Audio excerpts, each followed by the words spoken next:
15 action films that were released under fake studio names. We all remember the rush, the explosions, the stunts, the grit of a good action movie. But what if the studio that released your favorite adrenaline-fueled film never actually existed? Behind the high-octane chaos and slow-motion shootouts, there's a quieter story, one the credits don't tell. It's the story of phantom studios, film companies that appear from nowhere, release a single film, then vanish without a trace. No registration, no filmography, no office. Sometimes not even a phone number. These weren't just amateur bootlegs or passion projects lost in obscurity. Many of these films had real budgets, real actors, and were released in theaters or on VHS shelves across the world. But the companies behind them? Fabricated, invented, ghosts. Why would anyone do that? The answers are murky and more than a little suspicious. Sometimes, a fake studio was used to dodge taxes or avoid a lawsuit. Other times, it was to protect a major distributor from public embarrassment. And in rare cases, these phantom studios served as dumping grounds, a final resting place for films deemed too bad to carry the logo. The strangest part? Some of these movies developed cult followings. Viewers kept asking, who made this? But when they tried to trace the logo on the VHS box, they hit a dead end. These are not just forgotten action flicks. They are buried operations, surrounded by deliberate obfuscation, fake names, and vanished paper trails. So, buckle in. Because we're diving into 15 action movies released by studios that technically never existed. And once you see how deep this rabbit hole goes, you might never trust a logo again. Fact 1. Quiet Fire o Mia Noa Sute Noa Zech. It was 1991, and the VHS action market was hungry for the next underground hit. Quiet Fire, starring Robert Z'Dar, a cult icon with a jawline carved in stone, seemed like the perfect candidate. Gritty, explosive, filled with low-budget bravado, it had all the makings of a rental store classic. But when curious fans tried to trace its production roots, they found nothing. The studio credited on the box, American Video Communications, didn't exist in any registered corporate database. No prior films, no staff listings, no press releases. It was as if the company had been invented for the sole purpose of releasing Quiet Fire, and then erased from existence. Some speculated it was a tax shelter project. Others believed it was a shell company designed to protect the true investors, who perhaps didn't want their names associated with a film where the lead hero lights a man on fire in a motel bathtub. But the real question wasn't just who made it, it was why hide it at all. What made this even stranger was the film's tone. For all its budgetary constraints, it took itself seriously. It wanted to be a message film wrapped in an action shell. Was that the reason the backers stayed hidden? In the end, Quiet Fire lived up to its name, a loud, violent movie released in near silence by a phantom entity. And the moment it hit the shelves, the studio behind it disappeared without a trace. But this wasn't an isolated case. Far from it. Fact R. Blood Ring Icho Yi. You might never have heard of Blood Ring. And if you have, it's likely because you stumbled across a battered VHS copy in some long-forgotten bin. A gritty underground martial arts movie shot in the Philippines. It blended American brawlers with Southeast Asian choreography in a way that felt both chaotic and strangely hypnotic. But it wasn't the plot or the fight scenes that raised eyebrows, it was the logo. A film by Filmark International. The problem? Filmark International didn't exist, at least not in any official sense. Unlike other phantom studios that might leave behind some digital footprint, Filmark International's logo appeared once at the film's opening and was never seen again. It was a production ghost, drifting through the VHS market with no backstory, no catalog, no follow-up. Digging deeper, some VHS collectors unearthed conflicting tapes. Some had Blood Ring labeled under a different company altogether. Was it rebranded? Reacquired? Or did the original company never exist in the first place? Rumors began to circulate that Blood Ring was part of a loose network of martial arts films released by fly-by-night distributors trying to capitalize on the video store boom. These studios were little more than borrowed P.O. boxes and post-production freelancers designed to produce one film, make a quick sale, and vanish. Blood Ring didn't just vanish, it fragmented. It exists in several versions, under several labels, each with inconsistent runtime and dubbing. The only constant, That mysterious studio name no one could confirm or deny. It wasn't just the action on screen that was fabricated, it was the entire infrastructure behind it. Fact hash 3. Angel of Destruction, 1994. Angel of Destruction had everything. An early 90 seconds action film needed gunplay, revenge, an undercover cop with a dark past, and more slow motion than story. Starring Maria Ford, the film was packaged for fans of lethal lady thrillers, a niche that thrived on low budgets and high body counts. But while the film found modest success in direct-to-video circles, the production company behind it, Amcell Entertainment, did not. In fact, no one could prove it ever existed. Unlike other indie studios, Amcell had no previous credits, no offices, no press kits, and no future releases. Not even a P.O. box. It appeared, quite literally, for one film and then disappeared. Why invent a company for a single project? Industry insiders speculated that Angel of Destruction was picked up after a larger studio passed on it. Releasing it under a fake studio allowed the real distributor to profit from the market without publicly tying their name to the film. Others believe Amcell was just a front created to give a veneer of legitimacy for international sales. Ironically, the film's tagline was, "She had nothing to lose." Neither, apparently, did the people who released it. In retrospect, Angel of Destruction wasn't just pulp, it was a test case in market manipulation. It showed how easy it was, in the pre-internet age, to fabricate a company and insert it into the cinematic bloodstream. The film lives on in cult corners of action fandom. But the studio? That name might as well have been fiction. Fact C. Terminal Rush. 18 Dujo Licks. In the mid-90 seconds, Terminal Rush had all the hallmarks of a low-tier action gem. Helicopters, terrorists, and a hydroelectric dam under siege. Starring the ever-intense Don the Dragon Wilson, it promised high stakes on a modest budget. But the most explosive thing about the film wasn't the action, it was the name on the VHS sleeve. Listed as being released by Avalon Releasing, the film's U.S. distribution looked standard until people started asking questions. Avalon had no other credits, no distribution network, no legal filings, no studio address. It existed only on Terminal Rush's packaging. And then came the twist. Independent sleuths traced Avalon back to a now-defunct P.O. box, connected to a shell company owned by a minor subsidiary of a major film group, one that had a reputation for quietly dumping films it didn't want to claim. Insiders speculated Terminal Rush had been made under a standard production deal but performed so poorly in test screenings that the studio chose to scrub its name from the release. Instead, they created a disposable label Avalon to quietly ship the film out to home video without reputational damage. The result? A film that felt like a disowned child, technically released, but never acknowledged. To this day, Terminal Rush continues to circulate in collector circles, its phantom distributor more talked about than the plot itself. The dam may have held, but the studio's identity collapsed without a sound. Fact hash 5. The Protector. 1985. Hong Kong cut. You might think you know The Protector, Jackie Chan's first serious attempt to break into the American market. Directed by James Glickenhaus, it was a grimy, violent departure from Jackie's signature style. The U.S. version bombed, both critically and commercially.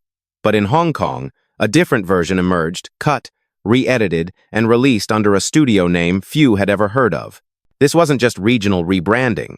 The Hong Kong cut featured new scenes shot by Jackie himself, a completely different tone, and most intriguingly, a distribution credit that didn't link back to any official Hong Kong studio. The studio listed, Jade Cinema Limited, had no presence in the industry before or after, no company registry entry, no business trail. It was a cinematic mirage used solely to release Jackie's version domestically, distancing it from the American flop.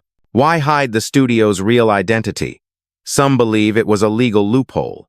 Others think it was pride. Jackie wanted to wash his hands of the Glickenhaus version and create something his fans would actually respect without being legally tied to the original production company. In the end, The Protector exists in two forms, one loud and clumsy, released under Warner Brothers, and one lean and local, backed by a ghost. It's one of the rare cases where the same film was disowned on both sides of the ocean. Fact look. Final impact. 18 R. Final Impact sold itself as the spiritual cousin of Kickboxer, a down-and-dirty underground fight film set in Las Vegas. It had all the hallmarks: a disgraced fighter, a rising protege, blood on the mat, and just enough melodrama to string the punches together. But what it didn't have was a real studio. The logo at the start read, Overseas Film Group, which, to casual viewers, sounded legitimate. But dig deeper, and the story gets muddy. There was an Overseas Film Group registered in the US, but it had no record of handling Final Impact. The name was real, but the connection wasn't. According to former crew members, the name was used without authorization, a case of brand laundering. The actual production company was a skeletal team operating out of a rented office, with no permanent employees and no legal clearance to use the name they plastered on the film. The motive? Legitimacy. A fake association with a real-sounding name helped secure international deals and shelf space in overseas video stores. What's more bizarre is that the film ended up being a minor VHS hit in several territories, leading to sequels distributed by entirely different companies. But the original's Overseas Film Group credit remains an artifact of bold deception, a forged stamp of approval in an era before Google could fact-check your label. In the world of fake studios, Final Impact didn't just bend the rules, it used someone else's name to break them. Fact 2. Rage 1995. Rage is the kind of film you'd expect to find in a midnight action marathon. Gary Daniels plays a mild-mannered teacher who becomes the target of a government experiment gone rogue classic, 90 seconds mayhem with car chases, shootouts, and reckless science fiction tropes. But what most people missed buried beneath the broken glass and explosions was the mystery behind its release. The film was distributed by Royal Oaks Entertainment, a company that, on paper, looked busy.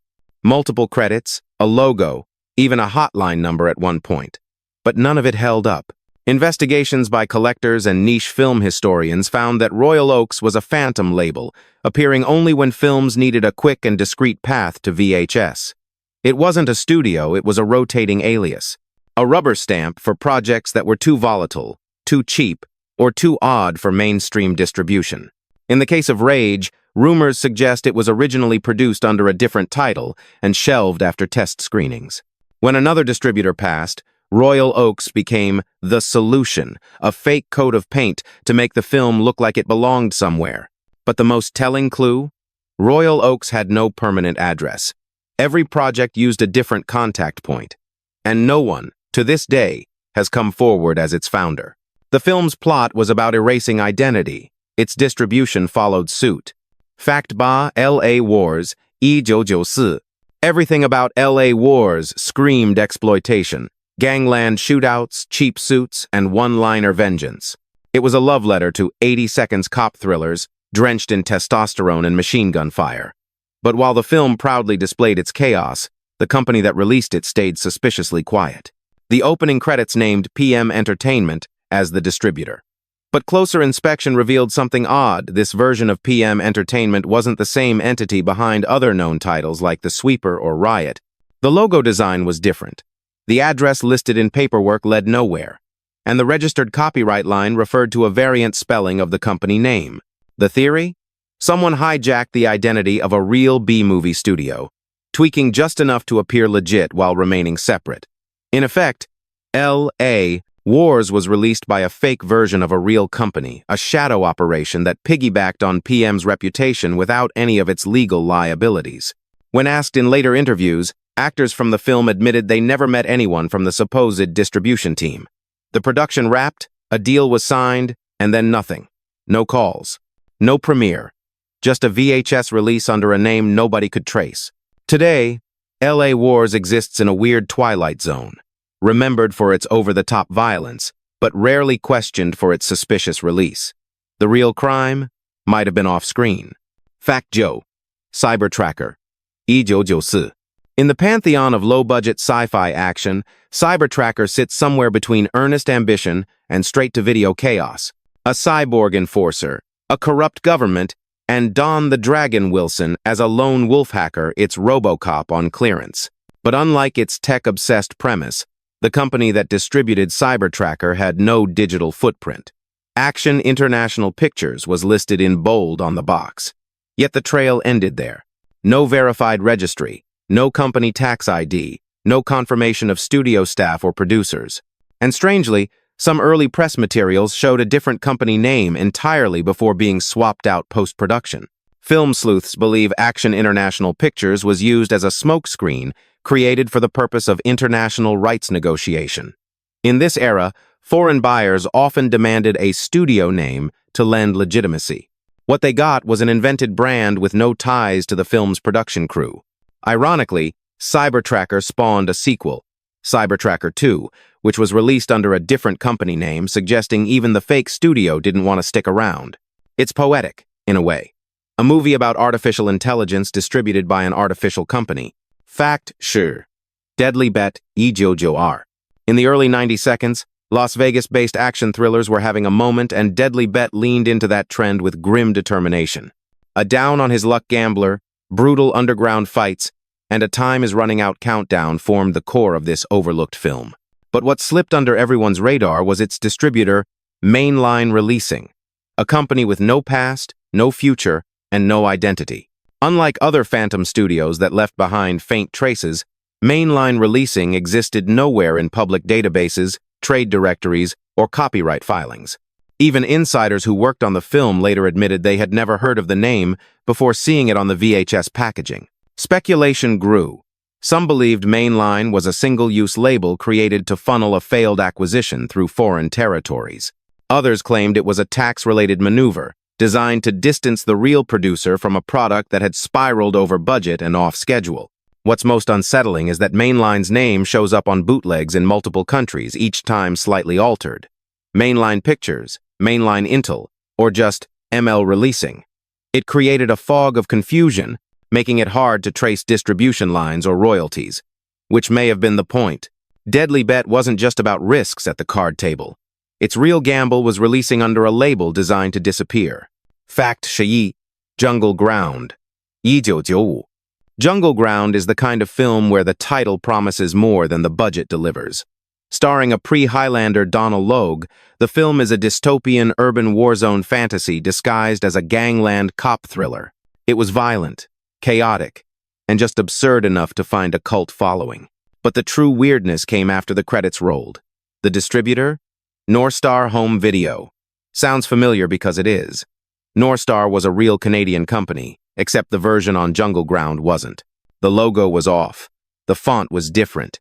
And most notably, there were no public records of North Star ever handling this title. What's more, the version of the film circulating in European markets listed a different distributor, entirely suggesting multiple rebrands across territories, with none of them being verifiable. The working theory is that the Jungle Ground producers used an expired studio name, reviving a defunct brand to leverage credibility.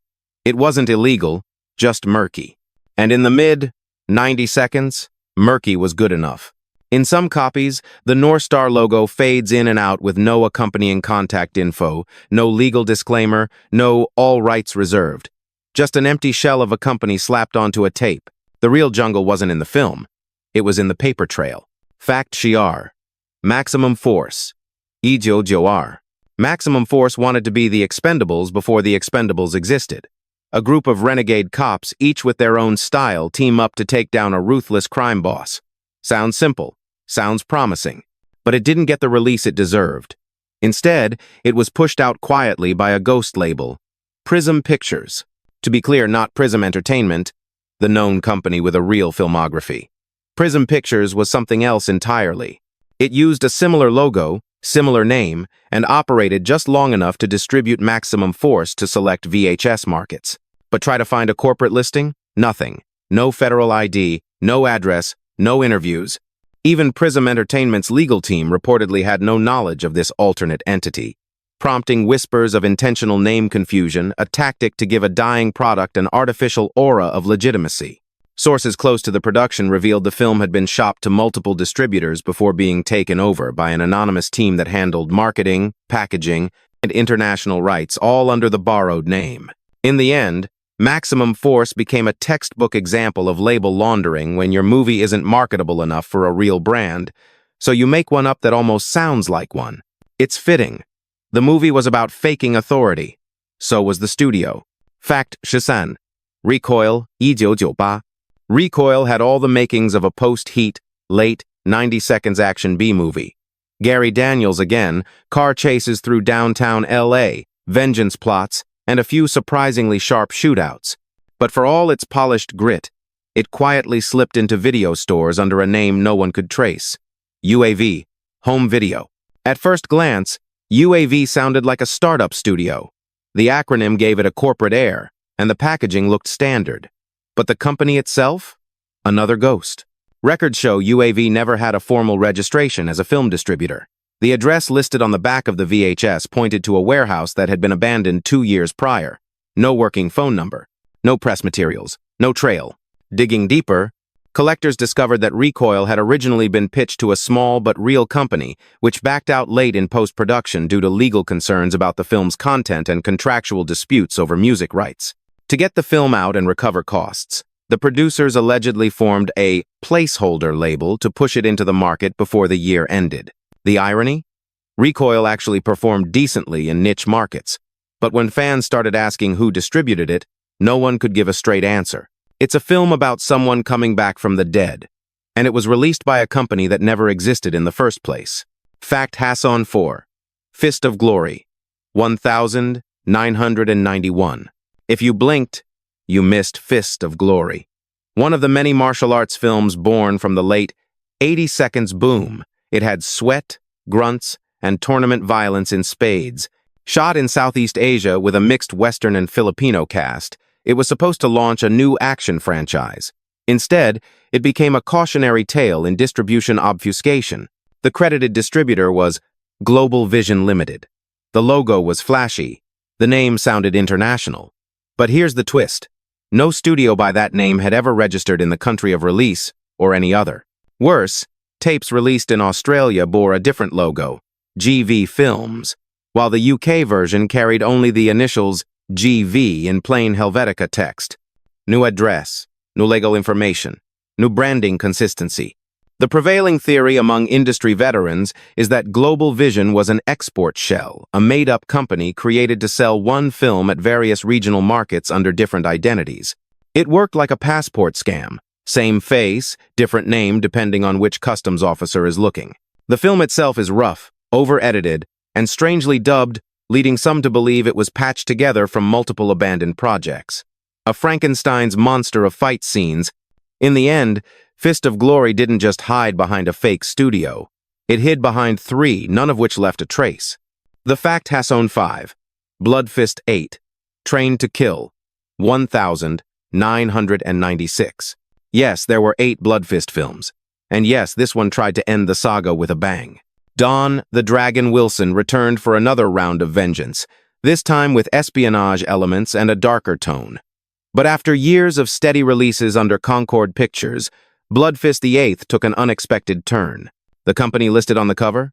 Ares Films International. A newcomer. A blank slate. A company that, for all practical purposes, should not have had access to the franchise. Why the sudden shift?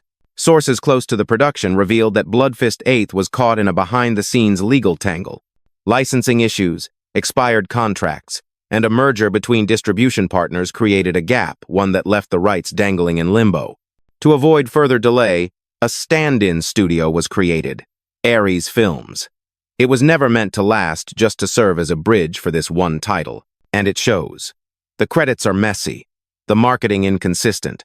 Some releases even have the old Concord logo, clumsily edited out or overlaid. Ares Films never distributed another movie. No website, no staff, no future. It's the cinematic equivalent of an alias used once and then burned.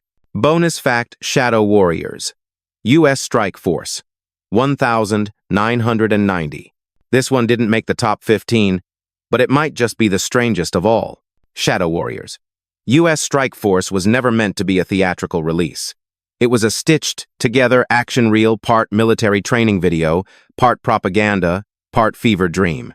Shot on outdated film stock with recycled explosion footage and overdubbed dialogue, the movie had no clear plot, and seemingly no audience. And yet, it was released.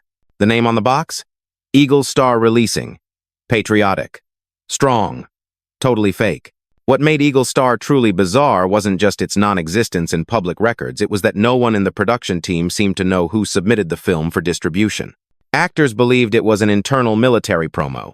Editors thought it was a student thesis. Some believed it was meant for a weapons expo, never public consumption. But somewhere along the way, someone pressed it to VHS. Someone printed covers.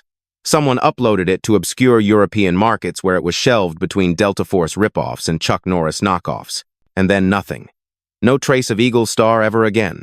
What remains is a surreal artifact, a half-film, half-fake, released by a company that may have never even existed on paper. It's not just a fake studio, it may be a fake film.